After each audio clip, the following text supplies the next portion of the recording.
We are bringing you special coverage as Hurricane Ian is expected to make landfall along the South Carolina coast this afternoon. This is currently a live look at Charleston. Yeah, this is actually along the Battery area near downtown this morning. And it's really dark in that area, obviously. Ian has not made landfall, expected to make landfall between 2 and 5 this afternoon. In between, of course, Myrtle Beach and Charleston, the Georgetown, Pawleys Island area. But right now, looking live over Charleston, things definitely ominous this morning. Yeah. The waves crashing up against the pier there.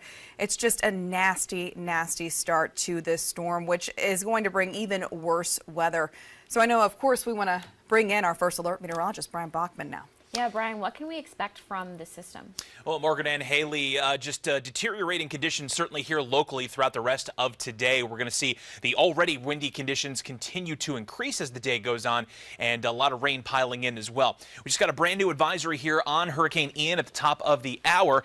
Puts maximum sustained winds still at 85 miles per hour, so no major change there. But we're going to move up that time frame on the expected landfall here a little bit, because if you watch the animation here, it appears that the center of circulation, now about 60 miles east-southeast of Charleston, is picking up a little bit of forward momentum. So it now looks like right around 2 o'clock is when we'll probably see this make landfall. We'll move to the forecasted track on here for you.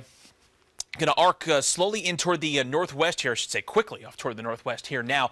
Likely still eyeing anywhere between about the Charleston and Myrtle Beach area, although it looks to be trending a little bit farther, at least the center anyway, a little farther away from Charleston. Either way, though, that entire swath of the coastline will still continue to see high winds, heavy surf, and of course torrential rain as that center comes ashore. It'll then continue to track north-northwest into tonight, likely passing now a little bit farther east of Charlotte. This track keeps inching a bit farther and farther to the east of us, but nonetheless, later today into tonight and Saturday, this will continue to track east of the Appalachians up through North Carolina and into parts of Virginia. What is this all going to mean for us? Well, let's take a look at what's happening right now. Already, our wind gusts in places like Greenville, Spartanburg, Greenwood, for example, getting into that 30 to 35 mile per hour range, and we do expect those to further increase, possibly peaking as high as about 50 miles per hour heading into the late afternoon, evening hours here tonight. In fact, let's do a time frame on that here for you just to take this further out in time. So we go to the 3 o'clock hour this afternoon. That's when we start to get that stronger push of winds, as now Ian is beginning to push inland and getting some of those more intense winds headed our way. We're heading into that 35 to 45 mile per hour range for wind gusts, especially once we get to places like Greenville on eastward. Again, into the 3 o'clock hour this afternoon, kind of stays in that same window, but spreads a little further inland, impacting parts of the mountains as we hit about the 10 o'clock hour this evening. And then the winds, while staying breezy well into our Saturday, they will tend to weaken a bit, both as Ian begins to track away from us and also, of course, rapidly weakens once the center of circulation is over land.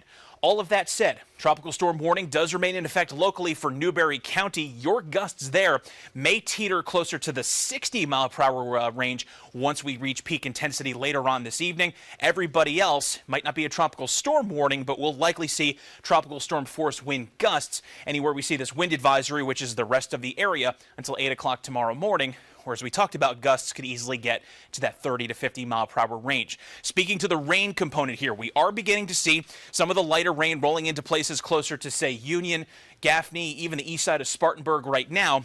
That rain is expected to just keep backing in from the east over the course of the day here today. Some scattered showers by midday, reaching Greenville, Asheville, Hendersonville, Abbeville, just to name a few spots. Heavier bands then start to roll in and become steadier as we hit about the 3 o'clock hour, piling in from the east. More and more of that heavy rain following the track of Ian as it heads inland.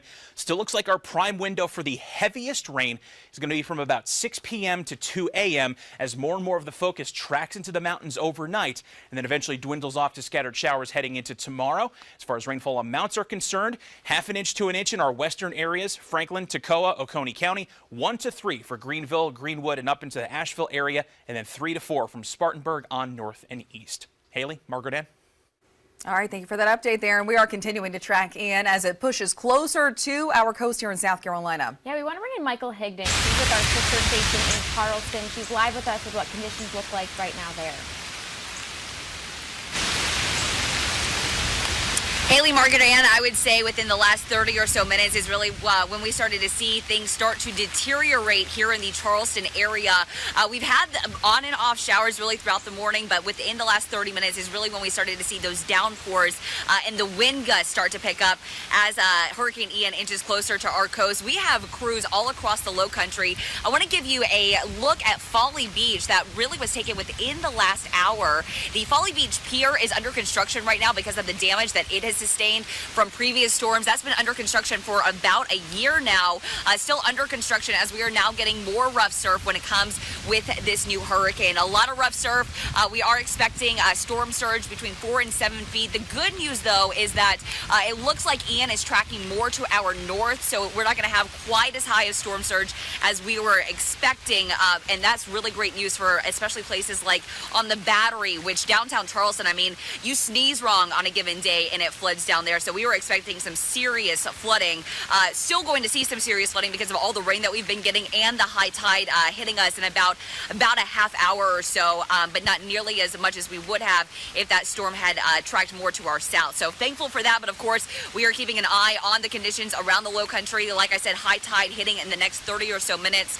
So that's when we're going to start seeing that water rise in multiple areas across the Charleston area. Right now, thousands of people across South Carolina without power with Dominion Energy right now, mainly along the Beaufort, Charleston, and Georgetown areas. But of course, as Ian inches closer to our coast, we are expecting that number to go up. Of course, we will be keeping an eye on conditions here and across South Carolina. Reporting live in Charleston, I'm Michael Higdon. I'll send things back to you. Thanks, Michael, for braving the elements there. Please stay safe. We want to leave you with a live shot of Mount Pleasant. We might have that up in a little bit. We are also expecting Governor McMaster to provide an update at 12:30 today. We will have that for you right here on Fox Carolina as well as on our social media apps. And speaking of which, make sure that you are going to the App Store or just take out your phone right now. I urge you to do this because if you lose power, you can still have First Alert weather alerts sent straight to your phone. Scan this QR code, open up the camera, and do just that, as well as get those alerts on watches and warnings for your area. You can get them right to your phone, right in your back pocket there. We'll send you back to regular programming and check in at the top of the hour.